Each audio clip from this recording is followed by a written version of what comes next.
MI6 knows it's Lashif before the poker game, right? So then it's almost like, why do the whole poker thing? Why not just swoop in and grab Lashif? It's something that to enjoy the movie properly, it's like the Austin Powers thing of just like, don't think about it too much and just enjoy yourself. Yeah. But Vesper's the only one who just calls it out where she's like, hey, I got the impression we were risking millions of dollars and hundreds of lives on a game of luck. if you lose, we'll have directly financed terrorism. And that's where it's like, this whole scheme is a terrible idea. Why are we doing this? And in the book, and again, I'm only appealing to the book because in the book, they kind of address this where it's like, we don't want to just defeat Lashif. We want to humiliate the Soviets. The whole reason why these Bond books became popular is because the Cold War was ramped up. Or I shouldn't say ramped up. The Cold War became a thing. U.S. and Russia were up against each other. That was the whole thing. We want to humiliate them. And Bond hints at that when he says, do you want a clean kill or do you want to send a message? And then M's like, no. We want him alive. The Schiffer doesn't have 100 million to lose. We have to beat him at his own game because only then will he be desperate enough to turn. We can't let him win this game. If he loses, he'll have nowhere to run. We'll give him sanctuary in return for everything he knows. That doesn't make sense, though, Em. It's like, why play the bad guy's game? Why negotiate with terrorists? Why didn't the CIA just swoop in and Black Hood the guy and take him back to Langley and torture him? When Felix Leiter stops him after he loses and before he buys back in, I'm curious what would have happened from there if the movie continued from that point. If Felix didn't stop Bond. Yeah, Bond's like, oh, my winning or losing is irrelevant. I'll just go grab the guy. Listen, I'm bleeding chips. I'm not gonna last much longer.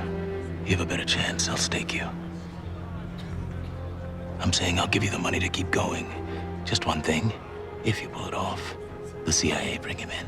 Because it's like, okay, here's your options. So Lashif has set up this game. So we're going to send in our best gambler, James Bond, who will maybe beat him, maybe not. I mean, it literally, to Vesper's point, is literally a game of chance. Versus, the guy's already desperate enough. So why aren't you just swooping in and picking him up and saying, hey, we'll protect you from the Ugandans and everybody else coming to chop your head off with a machete if you will give us the information you have? Why don't they do that right away? What is the motivation to have out this whole poker game? Because again, to reiterate, in the book you're holding up, the whole thing was we want to humiliate the communists. But with this, we don't have the communists. So they say in like one scene, they're like, we're going to do this because if he loses, he'll be desperate enough to help us out.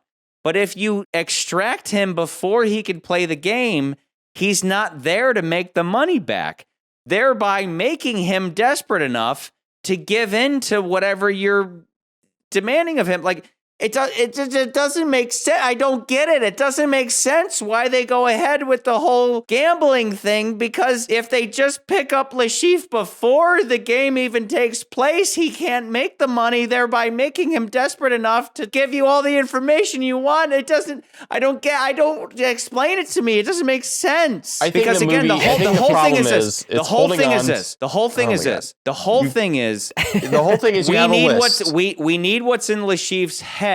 We don't just want to kill him. So we need to put him in a position of desperation so that he will give us that information. But the guy's already desperate. He's already desperate. So why wouldn't he, if you picked him up before the game even started and gave him a deal, it sounds like he would already take the deal. Put Lashif in that chair and have M whack his balls. Yeah, but the point is you don't even need to do that because he'd already be like, yeah, these Ugandans are going to kill me. So here's everything you need to know about them. Yeah.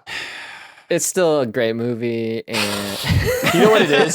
No, you know what, Nans?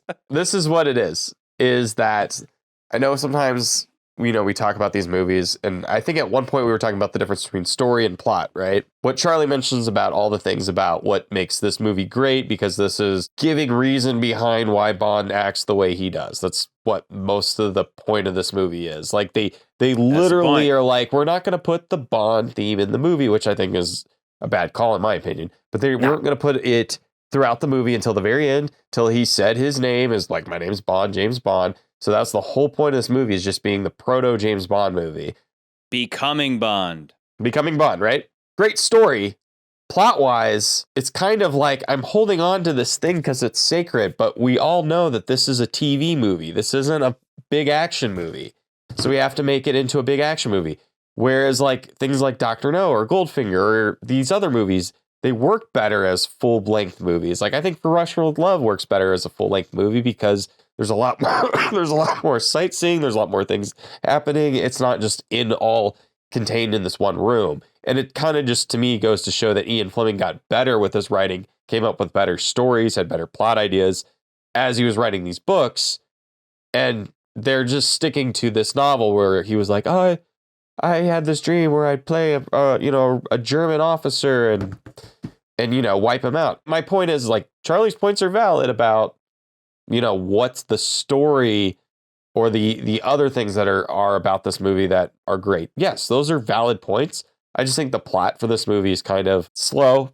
And some of it's like, it's really easy to question, especially in this day and age. Doesn't matter if it's Baccarat or Texas Hold'em to me. I don't feel the length on Casino. I feel And it. GoldenEye is like a good 15 minutes shorter, and that feels longer to me. I disagree. I feel like there are so many scenes where there's nothing happening.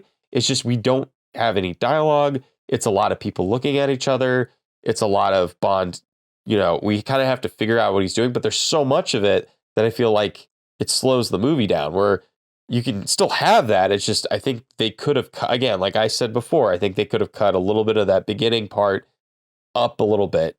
It would have to come from the writing. He doesn't have to say much to anybody. He's doing his investigating thing. He's following somebody. He goes from one spot to the other with very little dialogue. Like even the opening sequence is like, I get it. Lashif is gambling these funds. He's literally betting. Those are one of the themes of the movie. The movie is playing a lot about gambling and gambling your life. And that's what the movie ends up being, is about it being in a casino, betting. But there's something to be said about it. It's just like, it feels slightly off. It just feels like it's missing a couple ingredients that would make this feel more like a Bond film. And I feel like it's so holding on to the book that like it's fighting between, are we trying to be the Bond film or are we trying to make this book? And sometimes it can't quite decide. Luckily, the writers are smart enough to put like some really interesting story stuff in there, specifically with Eva Green and Daniel Craig's character and all that stuff like works really well. But it's just, to me, it feels like it's at odds with each other. Whereas GoldenEye never feels like that.